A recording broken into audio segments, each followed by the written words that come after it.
Bem-vindos ao Briefing de amanhã. Nós analisamos o que aconteceu hoje para você entender o que vem por aí. Se você gosta de análises diretas sobre tecnologia e IA, já deixe seu like e se inscreva no canal, porque o tema de hoje é crucial.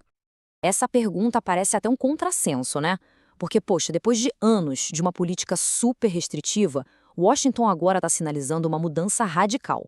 Uma mudança que pode simplesmente redefinir a corrida global pela supremacia em inteligência artificial. Então, vamos mergulhar nisso para entender o que está acontecendo. Para a gente entender essa reviravolta toda, a gente precisa voltar um pouco. A tese original da política americana era bem simples: negação total. A ideia era direta ao ponto: bloquear a exportação de qualquer chip de IA de ponta para a China. Com isso, eles esperavam frear a modernização militar e o avanço tecnológico chinês. Mas, olha, desde o início, essa política já nasceu com um conflito interno gigantesco. De um lado, a gente tem o imperativo da segurança nacional, que praticamente grita, bloqueia tudo. E do outro lado, a necessidade econômica de manter a hegemonia, o que significa vender para o maior mercado do mundo e garantir que o ecossistema da Nvidia, o CUDA, continue sendo o padrão. Era uma corda bamba, uma que, vamos ser sinceros, não ia se sustentar por muito tempo. E para colocar essa negação em prática, os Estados Unidos criaram uma barreira técnica. O ponto-chave aqui é essa sigla, TPP, ou Desempenho Total de Processamento. Basicamente, é uma fórmula que calcula a potência bruta de um chip. Qualquer coisa que passasse de um certo número, como o superpoderoso H100 da Nvidia, estava simplesmente proibida para a China. Era literalmente uma linha vermelha desenhada no silício. E foi aqui que a estratégia começou a desmoronar. Em resposta a essas regras, a Nvidia foi lá e criou uma versão, digamos, descafeinada do seu chip, o H20. Ele foi projetado para ficar bem ali, um pouquinho abaixo do limite do TPP. Parecia a solução perfeita, mas a realidade se mostrou bem diferente. A resposta foi curta e grossa. Pequim disse não. As gigantes de tecnologia chinesas, claro, pressionadas pelo governo, simplesmente se recusaram a comprar o H20 em larga escala. E esse não foi um ponto de virada fundamental em toda essa história. E por que essa rejeição toda? Bom, a desculpa oficial foi a segurança, claro. Mas na prática, o chip era fraco demais. Ponto. Ele não tinha a potência que se precisa para treinar os grandes modelos de linguagem que competem hoje na fronteira da IA. E além disso, a rejeição foi uma manobra estratégica claríssima para abrir espaço e, de certa forma, forçar o mercado a adotar as soluções domésticas, principalmente da Huawei. O resultado disso? Um golpe financeiro. E um golpe direto. Antes das restrições mais pesadas, a China representava 17 bilhões de dólares em receita para a Nvidia. A rejeição do H20 significou que esse mercado gigantesco estava, de repente, evaporando. E isso criou uma pressão imensa, tanto na indústria quanto lá em Washington, para achar uma nova saída. E é isso que nos traz até aqui, para a nova política que está se desenhando agora, uma espécie de distensão do silício. A nova aposta é permitir a exportação de um chip muito mais poderoso, o H200, como um novo meio-termo estratégico. Agora, o que é fascinante nesse slide é a comparação direta. O H200 não é só um upgradezinho, não. É um salto gigantesco em relação ao H20. A gente está falando de 141 GB de memória e quase 5 TB por segundo de largura de banda. Em alguns aspectos, ele é até superior ao H100, aquele que foi banido. Aí fica a pergunta, né? Por que ele é considerado de geração anterior?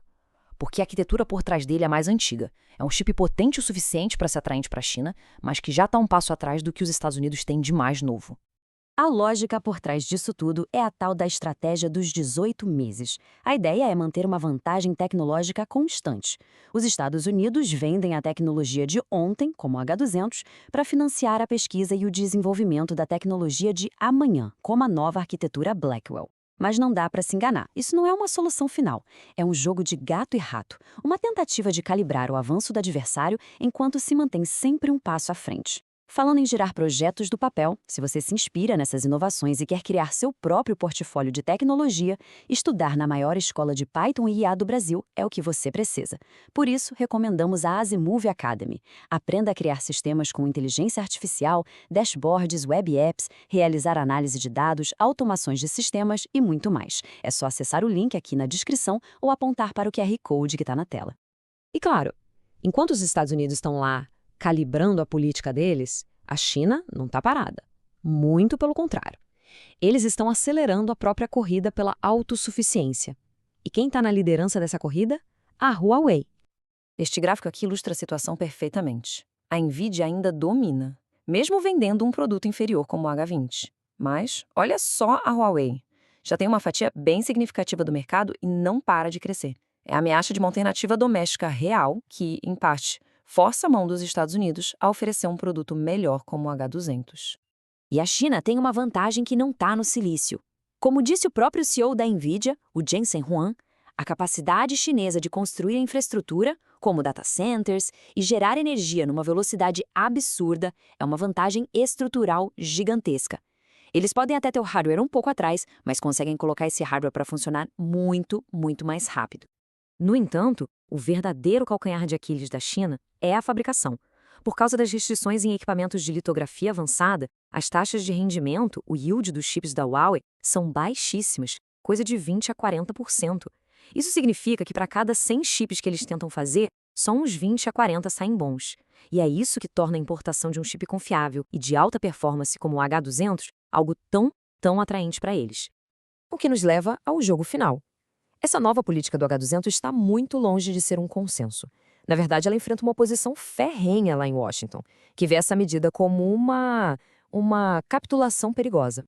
A reação foi imediata e veio dos dois lados do espectro político. Senadores alertaram que vender o H200 é, na prática, entregar para a China a capacidade computacional que eles precisam para acelerar a modernização militar e aprimorar os sistemas de vigilância em massa. O medo é óbvio: esses chips vendidos para fins comerciais acabarem sendo usados em aplicações militares.